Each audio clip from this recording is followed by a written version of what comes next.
Hello and welcome to the Spectroscientific webinar. My name is Rich and I'm a Senior Manager with IHS, and I'd like to review a few housekeeping items with you before we begin. Let's just take a moment to familiarize ourselves with the operation of the user interface for today's webinar. Now, the large window that you're viewing with the heading Spectroscientific Presentation in the upper left, that's the primary window for today's webinar. You should be seeing the welcome slide there right now.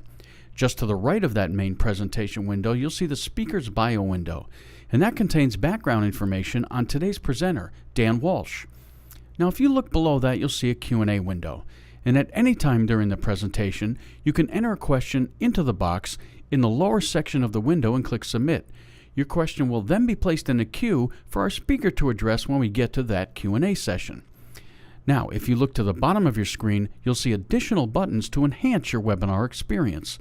To see what a particular button does, just place your mouse pointer over it and a tooltip will appear with a description of that button's function. And now to get this webinar started, here's the Director of Product Management, Dan Walsh. Dan?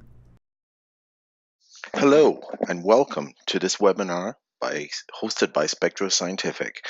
I'm Dan Walsh, Director of Product Management here at Spectro, and our program today is entitled Machinery Wear Detection with On-Site Analysis, Practical Approaches for Fleet and Industrial Maintainers. Machinery health is the goal of a predictive maintenance program, and lubrication oil is the lifeblood of any mechanical asset, containing nearly all the information needed to keep a machine running. Today, we will discuss a very important goal of oil testing programs, which is wear debris analysis, and why it makes sense to implement it outside of the lab and operate it by your own maintenance team. All of this will be highlighted by case studies from the different industries, including both fixed and mobile asset models. As always with our webinar series here, it's good to introduce to you who have not been with us before, who is Spectroscientific. We are the leaders in on-site oil analysis.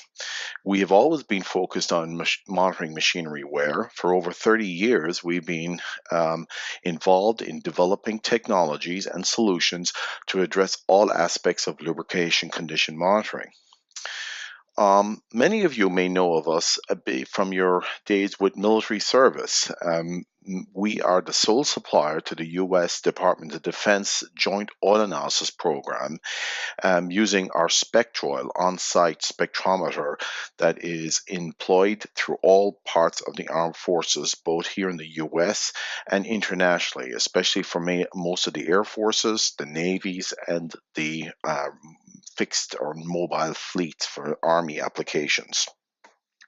We lead our industry in the development of technologies and methodologies for testing oil in service.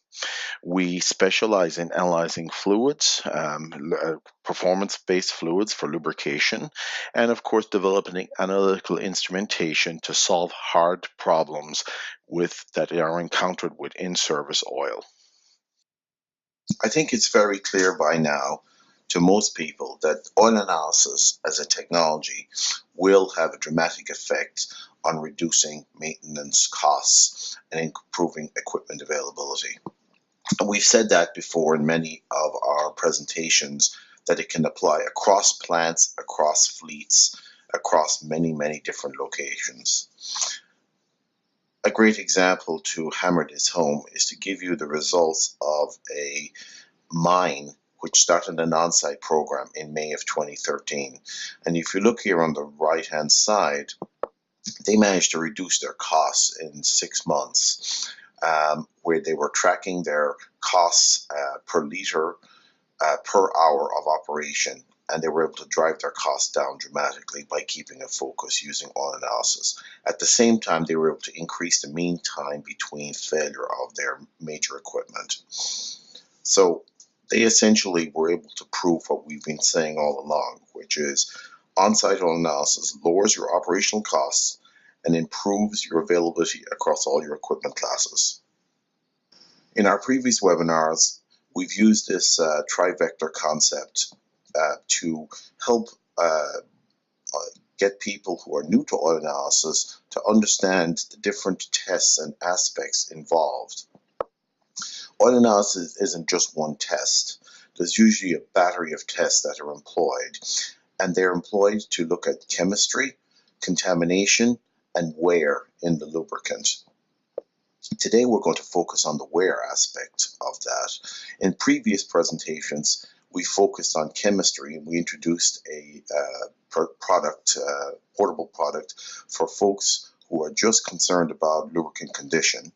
We also follow that up with contamination solutions, and you'll notice at the time that some of those solutions also actually started to look at wear in addition to outside contamination of the system. We looked at multifunction and single function systems, and we have technologies like spectrometers that look at elemental wear, and we also have other technologies that take a different approach for the design for the field. All of these solutions have many different features. They all can do the capabilities for oil analysis, but each of them have a different property and feature. The key issue is that solutions are flexible and they can be tailored to each industry. It's important for you to understand your equipment and what your needs are. Let's talk a little bit about wear. Equipment will fail over time, and it generally fails due to wear. About 70% of the surface damage that is attributed to premature failure can be classed into three major common wear modes. The most common is abrasion. That's where you get sand and dirt getting into a system, and the sand and dirt getting in between two metal surfaces causes abrasive wear and increases damage. You can also get adhesion, where you have not the right lubrication or low viscosity oil or no oil in there, and you'll have metal to metal contact and you'll have damage occurring. You can also get fatigue wear, damage that is due to surface fatigue as a result of microcracks caused by cyclic loading. It can be due to imbalance or improper duty cycles, secondary damage. All of these wear mechanisms have a profound effect on shortening the life of the equipment.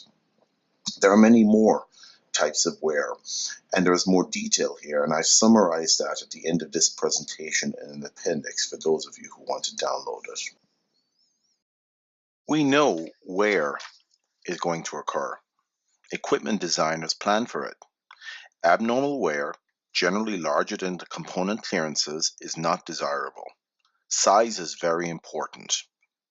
A nice way to visualize this is the chart showed here, displaying wear particle size, wear regimes ranging from normal or what we know as benign wear all the way up to severe or catastrophic wear. You can see here that it's on a log scale, going from a microscopic all the way up to 1,000 microns, which is essentially like little pebbles. And you can also see in there the particle count range that's typically used for contamination control. We know that under normal conditions, there's going to be wear being produced in the equipment over its lifetime. We want that quantity to be low, and we want that wear to be very small, less than 5 microns in size, nice and shiny, laminar leaf-like platelets. Looks very similar to a lapping or a polishing residue. That's typical and to be expected. What is not desired is when there's a change as a result of some outside influence and the wear starts to be generated is large, can get high in quantity. There can be a lot of severe wear. The size of the diameter of the particles increase. The shape of the particles start to change from being a nice leaflet-like particle to more like jagged chunks and ribbons of material. And that's a result of the tearing or the gouging or scoring or scuffing of the surfaces. The goal of oil analysis is to be able to detect this transition or trend as early as possible. If we know where it is, we can manage it and prevent it from escalating to catastrophic failure. Or in some situations, we may want a system to run to failure, and we're looking to nurse it to that point and be able to take corrective action or remedial action once it has a point of no return. So in order to start thinking about how we identify these wearing mechanisms in machines and how do we track them and trend them in a practical sense from an on-site uh, analysis perspective, it's important to understand some of the key questions we think about. There is a difference between wear trending and wear debris analysis. Wear trending is what most people are familiar with and what we all associate oil analysis to be, where the key questions such as what's the source of the metal of the wear metal and how much of it is present, that's considered to be wear trending. It's the most widely used technique out there. It's used by spectrometers, as we'll show in a few minutes. It's a starting point to develop a trend. You can detect a change in the trend. It's used to identify typical sources and compare against fleet norms. And that's those questions are all that's necessary for things like engine applications, particularly for fleets. However, other equipment, especially in industrial environment, may want to do a little bit more than just wear trending, and that's where they have to do some wear debris analysis. In those cases, they're more interested, or in addition to the elemental and the quantities, they want to know the size of the particles and the particle shape. That's important for rotating machinery with changing duty cycles because the particle size and shape gives them an indication of when the severe wear is occurring and the type of wear that's occurring. And that influences the decision on how they actually go to repair the equipment. Key takeaway here is that wear trending is sufficient for engine, but other equipment, particularly if you're in an industrial facility or you're in a facility which has non-engine applications, you do need to have some other debris analysis capability present. We're all familiar with the metals out there. It's the typical thing that you might see on a report. Um, it's a great way to help find where the source of the wear is. You'll usually get a variety of wear elements. Most instruments nowadays or analyzers have anywhere from 15 to 31 elements at any one time being analyzed in that same oil. There's a battery of wear metals out there. You can also get variants that are contaminants, oil additives, ingression or contaminants from outside the environment, coolant additives. And it's important for you to understand the metallurgy of the equipment that you're looking for, such that, for example, if we were seeing a lot of tin showing up or lead showing up, we might want to look at connecting rod bearings if we're looking at that engine there on the left-hand side. If we're seeing more iron and silicon, we may want to be looking at the cylinder liners in addition to outside contamination.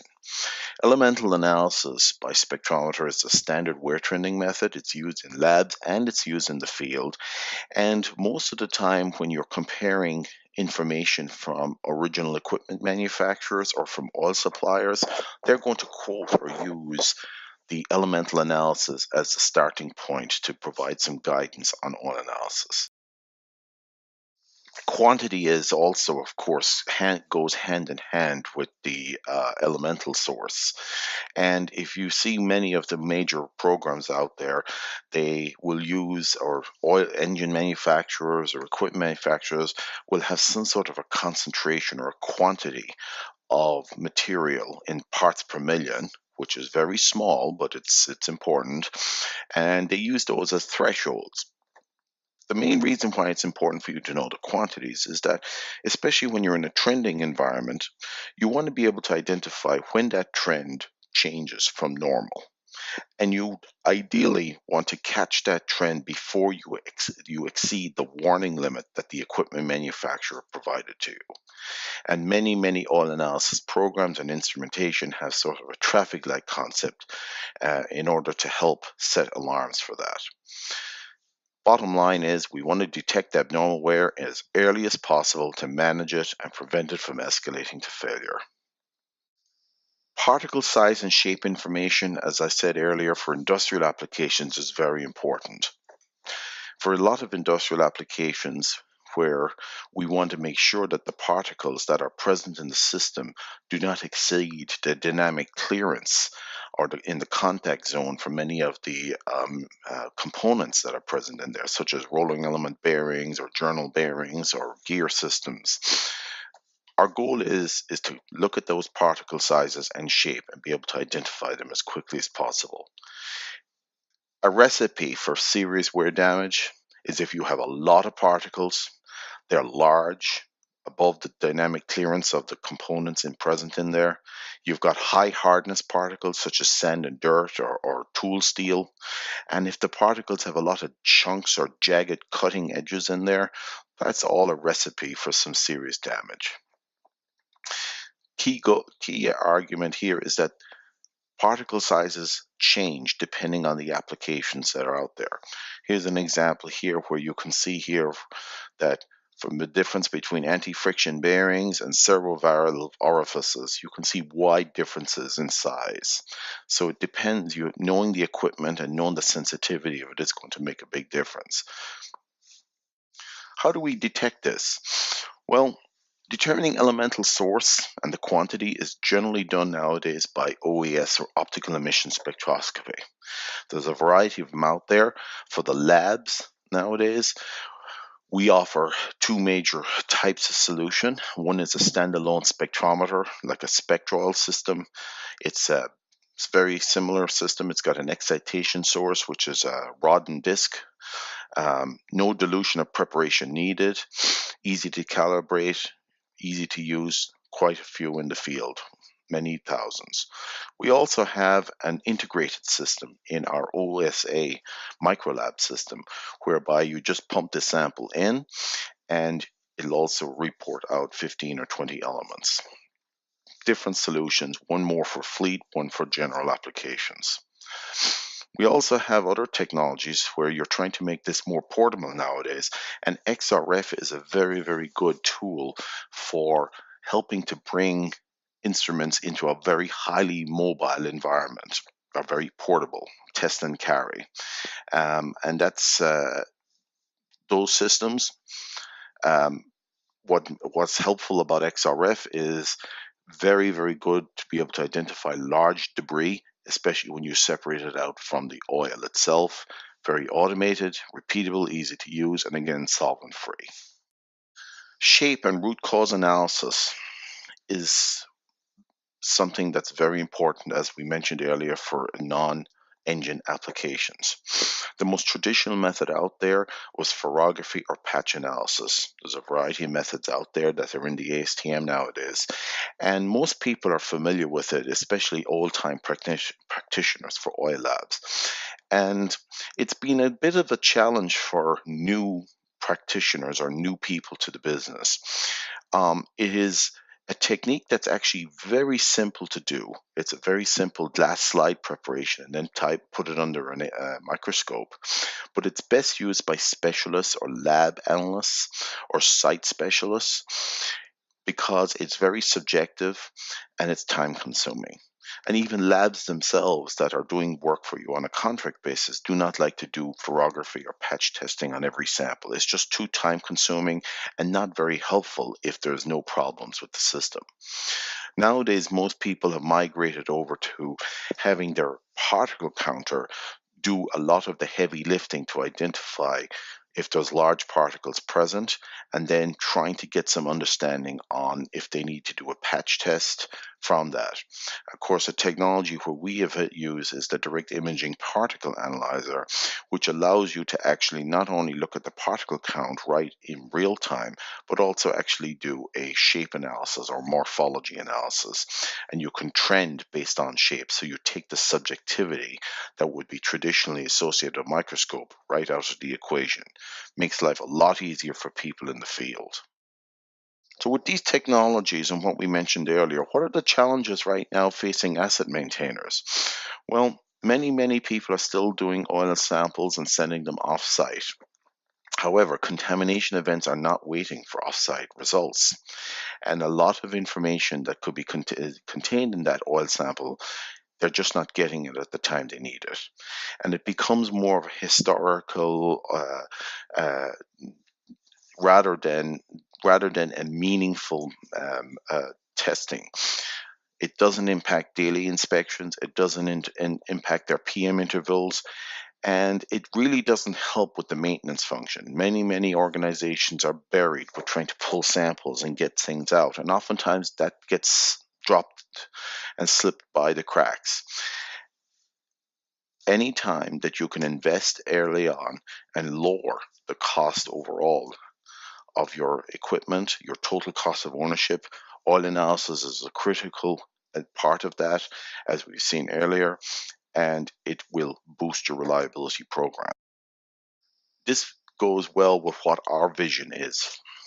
We've been producing instrumentation now going on 30 years for many oil labs and also for end users. And what we see is that there's lots and lots of oil samples being sent out every year, but the testing is not getting done in a timely manner, and then the tester is not close to the actual equipment and understanding what's going on. And we find that if you can take that technology and put it as close as possible to the equipment and put it in the hands of the maintenance personnel who are in the immediate vicinity and can make an impact on what's going on, you can dramatically improve the value to the end user. One of the most powerful benefits of on-site oil analysis is the ability to manage the assets and the data in a more integrated approach. Frequent sampling, avoid delays due to resampling, and close collaboration with the maintenance personnel increases the confidence in the data, much more so than if you're working with an off-site lab. If you can tie that information to asset management systems and review this data in a collective cluster, what maintenance planners now have is the ability to detect any trends across a range of equipment or fleet. And this data is extremely valuable when you're negotiating with equipment builders or suppliers. Critical components on high-value assets generally come with a budgeted lifespan. If the components fail early, then the cost to replace it and the associated labor is a financial loss to the company. Extending the lifespan of components makes profit. Take this example here in front of us of a site with heavy equipment. On-site analysis allows the equipment owner to discover problem areas.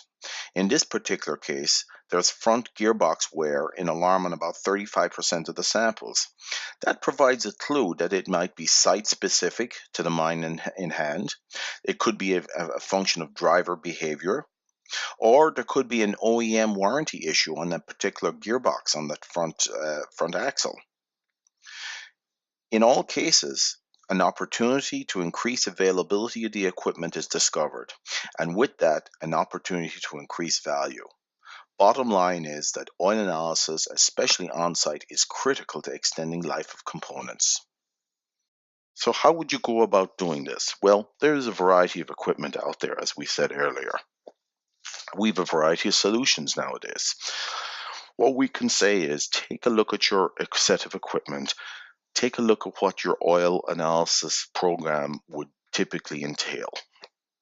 Some of you are only doing about 10% of the critical equipment when there's a lot more equipment on site or at the fleet area that you could do. If you think that you would be doing anywhere from 5,000 to upwards of 20,000 samples a year, then you have justification where you need to be able to put in what we call an ITL. It can be a partial or a complete system, but it is essentially duplicating what you would have in an offsite lab. The technology nowadays is not scary. It's very easy to use. Technicians, simple to operate, not difficult at all. If you have about 3,000 samples per year, you have a variety of systems. If you are a fleet, we recommend that you have a microlab application with some associated accessories, such as a fuel dilution meter or a CoolCheck. If you're in rotating machinery, we recommend that you focus more on the particle count with the shape classification, and then a combo kit for things like viscosity and acid number and moisture content. If you have portable in those environments, we suggest a 5800 system, mainly for military or for offshore drill rigs or some very highly mobile service providers. And then if you're only focused on portable lube condition only applications, you can focus on just the fluid scan systems. There's nothing like showing some success stories. One example is for a rail environment. A few years ago, we had a national rail company looking to redo their entire system. And what they had was premature bearing failures on some new locomotives that they had purchased. And it was causing some major inconvenience to the government and then to the passengers over the poor reliability. And they were doing about 12,000 samples a year, sending them off-site overseas, waiting about 3 to 4 weeks to get the results back. And at that point, it was historical. The result was Spectro worked with a on-site provider to build a lab to provide same-day response to the mechanical officers who were the locomotive maintenance officers. They also integrated their lab with some wear debris analysis capability because they had an expert on hand, and they were able to detect serious bearing wear before there was any problems, and it dramatically improved the reliability of the railway authority. And you had buy-in from all the maintenance personnel right across the organization. It was so successful that the rail company actively recommended to its other semi-state authorities, the bus companies and other groups, to enroll onto the program because of the benefits. Spectra has had a long and very fruitful relationship with the Formula One racing teams. We meet a need for them considering their extremely difficult environment. Formula One trackside teams require a very comprehensive wear analysis on engine wear very, very quickly. They need wear metals with very good LOD analyzed in a minute or so, right there and then, so that they can identify what's going on. So what they do is they tend to standardize on the Q100 spectrometer, and it does an extremely good job. There's many videos up on the internet. We encourage you to investigate them. Many of the engineers will tell you that the oil analysis complements the engine telemetry monitoring. It catches things that they may not catch in the other technologies. The data is very quick, it's precise, it's immediate. And particularly in the year just gone, in 2014, reliability, not speed, was key to F1 glory as a result of major engine designs that occurred in the sport. So continue to be a critical tool for all those teams. A refinery that we had worked with in the western part of the US was experiencing premature failures on charge pumps. They investigated and they acquired a Q200 system, which was allowing them to look at particle count and also to track the sliding wear particles. They were able to determine the source of the failure as a result of that, and they were able to save significant costs as a result of that capability. Again, this is where the manufacturer worked with Spectro to come up with the right solution, but they understood what their needs were. Another success story is a city fleet. A large city, one of the top 20 in the US, had about 7,000 vehicles maintained in 5 major depots. They were sending out samples, about 3,000 samples per depot per year. What they did was they invested in the microlab in one depot to start with, and straight away they were able to see in almost within a year or so a dramatic drop in oil usage. They were able to see a significant, almost $400,000 in material cost savings. They lowered the operating budget for the city. This is a very, very important issue because municipal budgets are generally very, very tight, and the analyzer paid for itself in 4 months, so much so that the city rolled out units into each repair depot. Another success story was a mine, open pit gold mine with a truck and shovel operation. They were doing about 3,000 to 7,000 samples a year. They had about $15,000 per hour benchmark for revenue. In other words, if they have any downtime, if the truck or the shovel is not working, then that's going to cause them some problems, and that would cause some loss. So they invested in an ITL partial. They immediately detected a glycol leak on a 793 truck and avoided a 400,000 rebuild. That straight away paid for the lab and the entire system straight away. They also caught a couple of other major failures. They got a 6-month payback on their investment immediately. Again, this dovetails well with what we had seen in some of our other presentations. Murphree Expeditionary fleet is another customer. In this situation, we had a customer who had about 800 pieces of equipment distributed on ships for fast response.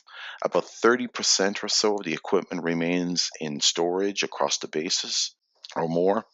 50% of it has low usage, but when it has to move, it has to be ready for a battle application or an immediate response. And so what they have done is they invested in a 5800 field lab where they could test the lubricant before issuing a work order for change, and they could also bring the unit with them to their battle zones. Straight away, the portable oil analysis, they were able to lower their costs by actually eliminating unnecessary oil changes. And they were able to get 150 Ks savings in the first 6 months. These are just a few examples for you, but there's many there to contact us for more details. Spectro has a lot of solutions. We have been in this business now for quite a few years, and we recognize that one size does not fit everybody, and there is flexibility in solutions depending on the application and the environment and the budget capability. Depending on your volume, depending on what you're looking for, you can go to a 1 or 2 single function systems which are just designed to solve the particular need you have immediately, such as a biodiesel or a soot problem or a fuel dilution problem or an acid or a water problem. You can also get a more integrated solution like an on-site mini lab for a turnkey, all easy to use by non-experts, immediate results with alarms and software to support that. Or you can also duplicate what would be in an off-site lab for full capability, for high volume throughput, and to centralize your overall operations. As we said earlier, oil analysis helps to reduce costs, maintain reliability across all classes. You extend your drain intervals. You have online operation and data reach back for inaccessible systems. You can reduce and eliminate routine oil sampling and offline analysis. You can reduce your resources and have them in more productive areas. You can reduce unscheduled maintenance outages, and you can prevent catastrophic failures. And it's not just for that top 10%. Once you have an on-site program, you can start digging in and using it for those essential, important, and balance of plant equipment, which if you did not have an on-site program, you would probably not be able to justify sending it off-site. So what do you do? So action steps right now. Go and pull the data. Look at your maintenance budget year to date. Set some cost reduction targets if you haven't already done so, and set your availability targets. What would you like to achieve by implementing a program like this? Look to see if you can shave off a couple of percent in either way. Run your numbers. Develop a worksheet for return of investment on all the equipment that you have. Look at the equipment that you might be considering. Look at a budget life cycle costs. Make sure you get all the costs that you know about. Replenishment costs, labor, lube oil, external testing, unplanned downtime. Put them all together and then make the business case to your management. Reach out to Spectro. We can help you with case studies, advice, references, and then once you do get approval, track the savings of the program. It's all about the dollars and cents at the end of the day. You want to bring up that availability and at the same time reduce your costs. Finding out more, check out our website, spectrosci.com. You can get white papers, case studies, videos, references there. You can also reach out and find one of our representatives or our direct people. Thank you very much for the presentation, and we'll now have some questions. Dan, thank you for your insight into the benefits of on-site oil analysis and some of the parameters that maintenance and engineering personnel should consider when monitoring the health of their valuable assets. And now let's get to the Q&A. We'll have about 20 minutes for questions. If we don't get to your question, don't worry. We will have an answer for you within 24 hours. The complete Q&A transcript, including answers we did not have time for, will be posted with the webinar when it goes into on-demand mode. So Dan, let's get to your first question here. So first question, do off-site labs use your equipment, and could you give an example of a type of lab that does? There are some organizations which would be what we consider to be on-site oil analysis providers use our equipment. And this is a situation where you have a service company, and it could be an extension of an analytical lab company, which actually goes on site for the customer and operates the equipment for them. And they would use our equipment in those situations. It could be used in a mine application in a remote location.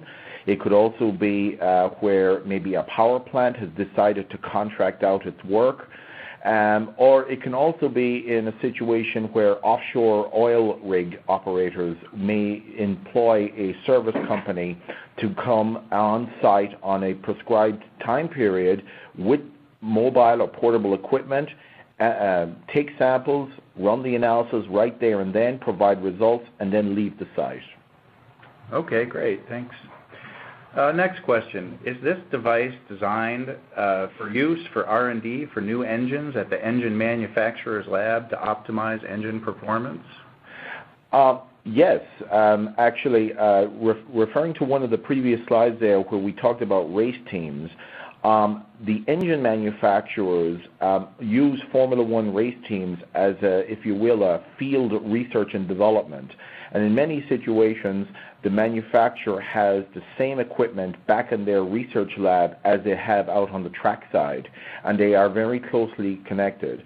So we've been fortunate over the years to have our devices, particularly the rotating disc electrode spectrometer, in many of the world's engine development centers. Okay, great. Next question. Hello, Dan. What % of water is admitted in oil working in a machine? Oh, the old question about water. As we know, water is undesirable. A general rule of thumb has always been that you should not have more than 0.25% or 2,500 ppm of water in a piece of equipment, be it industrial or engine. There are some cases where you can have synthetic fluids which tolerate water to a much greater degree than that, but a rule of thumb has always been that. There are other applications such as steam turbines and sometimes transformers where the water contamination limit is much, much lower than 2,500 ppm. In the case of steam turbines, it's 100 parts per million.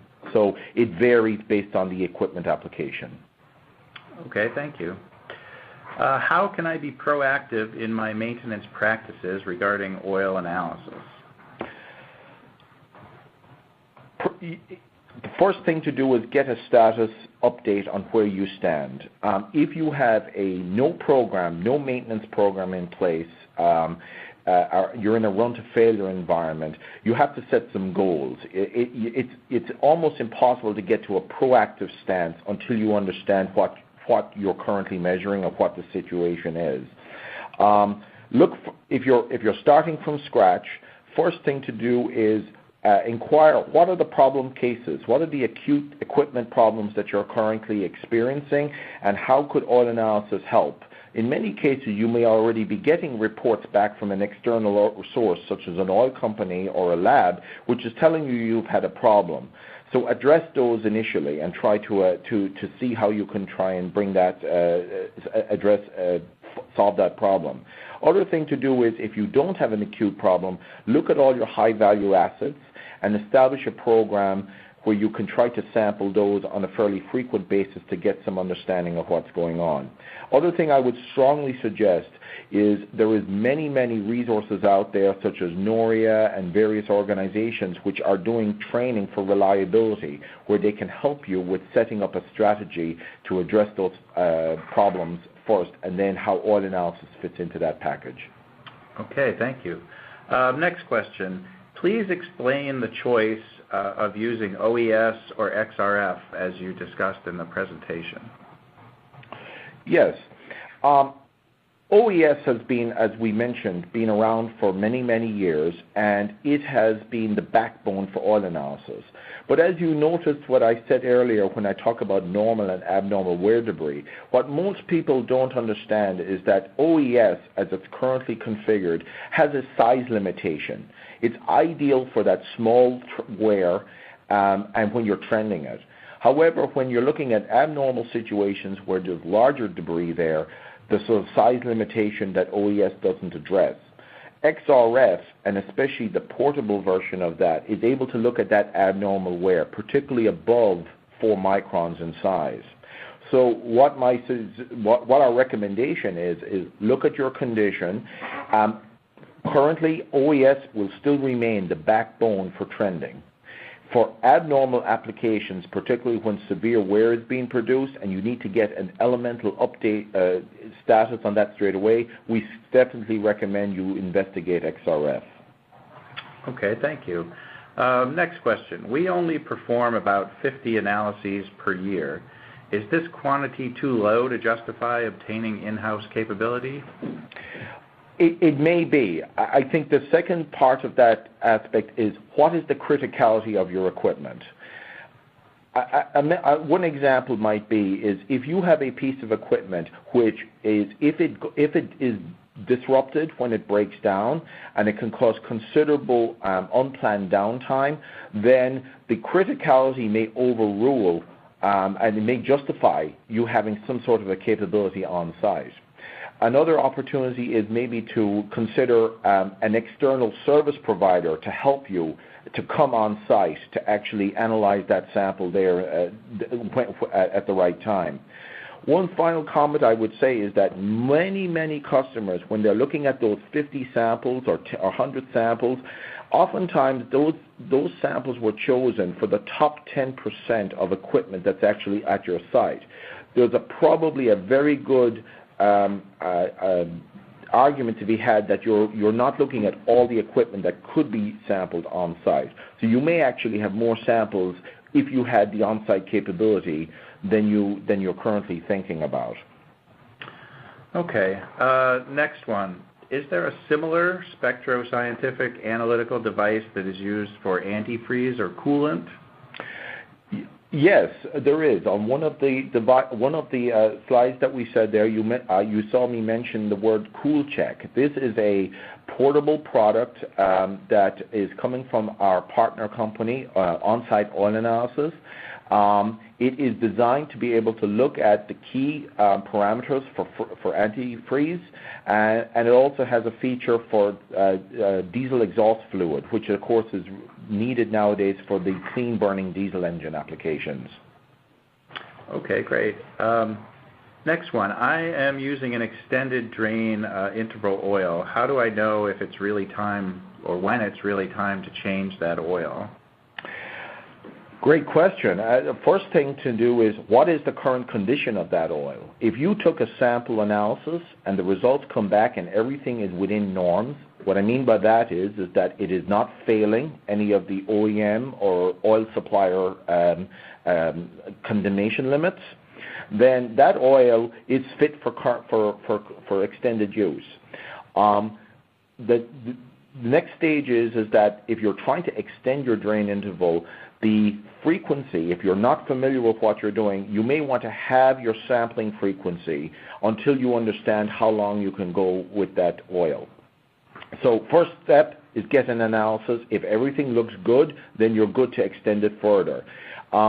In a previous webinar, we talked about the US EPA guidelines on emergency diesel generators, where the NESHAP Quad Z rule essentially says nowadays for backup generators, if you get an oil analysis and the results look good, you can extend your drain interval and not change the oil as you traditionally recommended by oil suppliers.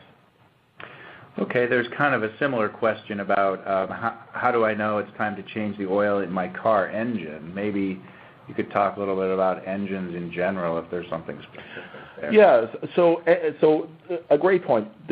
What I had mentioned earlier is that engines are very well designed nowadays, and the level of wear that's produced is generally well controlled unless there's a severe wear ingression or sand problem or filter issue.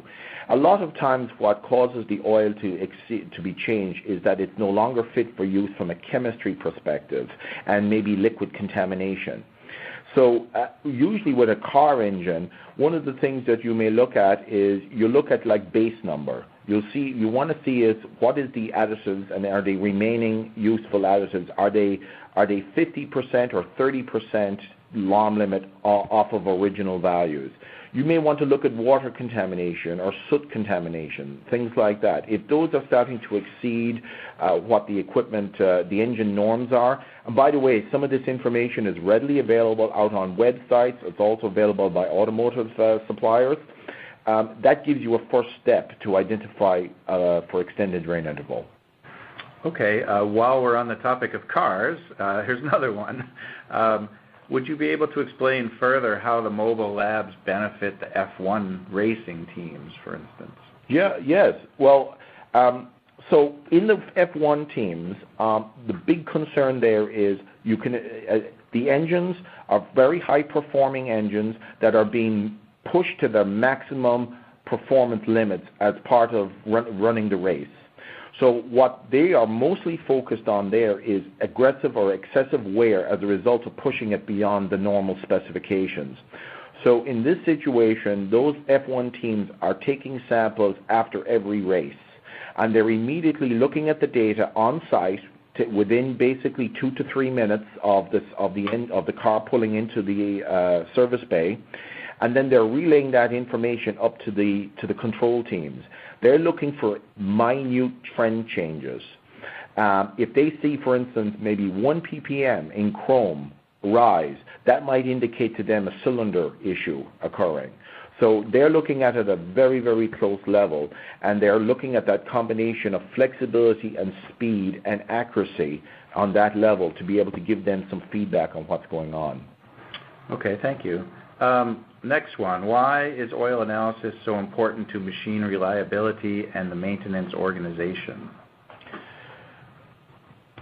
Oil analysis is the lifeblood. Oil is checking the lifeblood of the equipment. The best analogy is that if we talk about a human body equivalent, when you go to the doctor, you get a blood sample and that's able to tell you what's going on with your body. So same situation, any oil-wetted equipment that's in a facility or in a manufacturing, if you're not doing oil analysis, you're not getting a full picture of what's going on with the system. The other thing to note is that oil analysis is really, really good for being able to catch those low-hanging housekeeping issues that are usually causing problems with reliability, such as the wrong oil in there, or maybe some contamination got in there because of poor storage practices. That oil analysis is excellent for cleaning up housekeeping issues, and you cannot get to a proactive environment without considering oil analysis. Best-in-class organizations worldwide have some form of oil analysis capability in place, and the ones that are really making a profit investment are using a very high-powered on-site program. Okay, thank you. More specific question here. Is this system capable of also performing oil-filled transformer oil analysis, DGA, combustible gases, hydrogen, etc.? The offerings that we talked about here are predominantly aimed at lubricating oil analysis that is used for rotating and reciprocating equipment. There are some tests that can be employed across the board for supporting transformers. For instance, there are some service providers who use that Q200 particle counter to look at the contamination levels on what we call OCBs, oil circuit breaker systems, in oil field transformers. In addition to that, you can measure things like elemental and also some water contam. But for the electrical tests, no, we don't have those things in place. Okay. Transportation question. Do you know of any vehicle repair facilities that are employing oil analysis as a predictor of oil change intervals rather than simply using time or mileage intervals? One of the examples that we gave there was a municipality which had enrolled out the microlab into each of their service depots to actually impact the service scheduling for their municipal fleet and the resulting cost savings as a result of that. There are also several repair sites who actually are employing some form of oil analysis for contract vehicles as they come in. So what we're seeing is several of the municipalities are doing that. Examples of companies that are also getting involved with that are a company like Speedco or Rush Industries, who have a variety of stations around the continental U.S. who are using this type of oil analysis to impact their maintenance for both their own vehicles and contract vehicles. All right, thank you. Next question. We have a hydraulic test stand in which the fluid is Skydrol LD4. We are doing particle count, but wondering about debris analysis. Does Spectro have a debris analyzer that can handle LD4? Yes, Skydrol is part of the phosphate ester family, and of course that's widely used for in hydraulic, fire-resistant hydraulic applications, and of course is used for EHC or electro-hydraulic control systems on steam turbines and power plants. So we have a couple of products that can be utilized there. The spectrometer can be used, the RDE, the Q100 system, is used to look at wear metal, if they're present in there, or contaminant metal. In your application, some of the filtration systems that are used are what we call they're acid removal systems, and sometimes they're using some sort of aluminum silicate filter to be able to neutralize the acids that can be generated. Skydrol is one of those class of products which allows you to reclaim the product. Another case is we're using, some folks are using our product, our Q200, for particle counting. In that situation, you do need a dedicated kit for that, where you have to have the tubing that is resistant to the phosphate ester. And lastly, we also have the fluid scan product, which looks at acid and moisture in Skydrol solutions, and that's used in the infrared analyzer. Okay, thank you. Question about ease of use. So how much training is required to get accurate results from the on-site mobile units? For instance, to get technical results, if we usually just replace the oil at a set interval, how could we be able to determine accurate contamination levels of particles, water, and viscosity? So, you know, how skilled does the operator have to be in order to get useful results? On all of the products that we showed you there, the user that we've had in mind is that maintenance planner or that military person who is not a lab technician, who's not a lab chemist. You don't need a PhD to operate the equipment. The goal there is that with maybe anywhere from 2 to 4 hours training, they are well able to actually operate the device. The systems are designed for very simple, ease of use operating. In addition to that, on our OSA product, there is a very nice software suite there which helps the end user or the technician to understand what that data is saying, and also some rules around that to help them guide the recommendations on maintenance actions. Okay, thank you.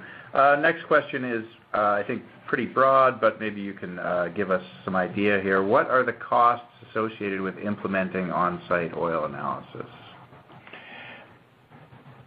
We mentioned earlier that we use that 3,000 samples a year as a guideline, and what we use that is that we use that value because that's a good crossover point for a fast return of investment.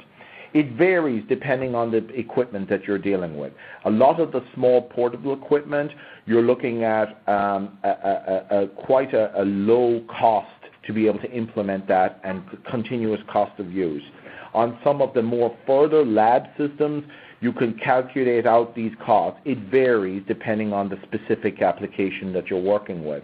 But in general, you're looking at a range of about, to do on-site, you're talking anywhere from $1 to $5 per sample, depending on the application, to actually run a sample on-site. Okay. If you are using lube oil correctly and have a good oil condition monitoring program, what extra value will wear analysis bring?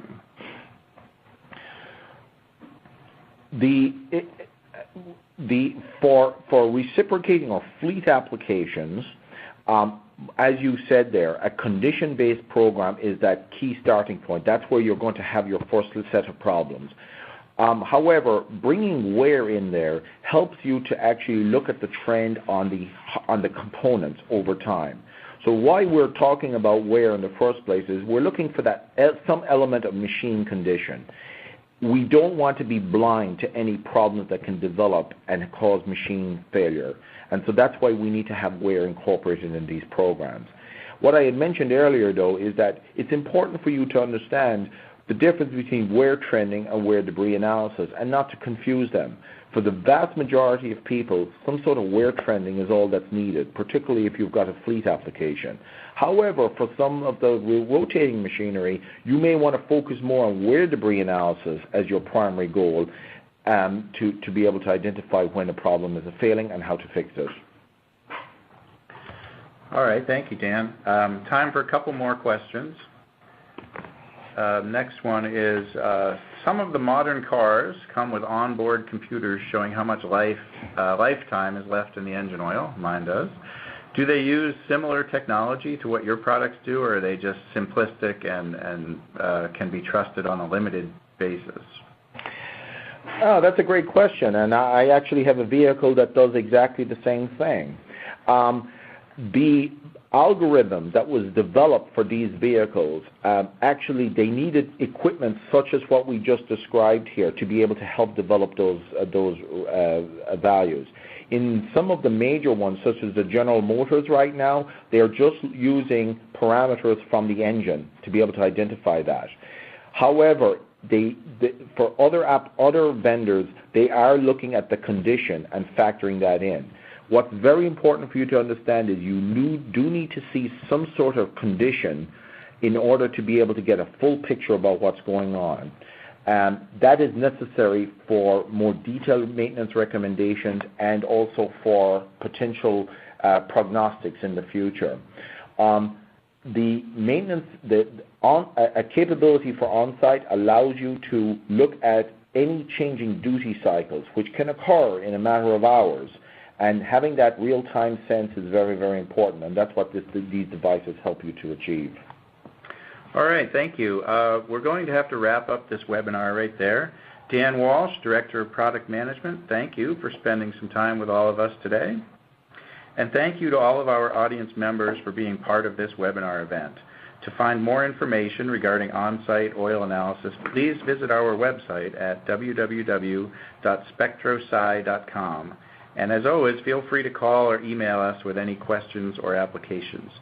You will be receiving an email from us with a link to the on-demand version of this presentation, where you may also access a PDF of the PowerPoint presentation and a QA transcript.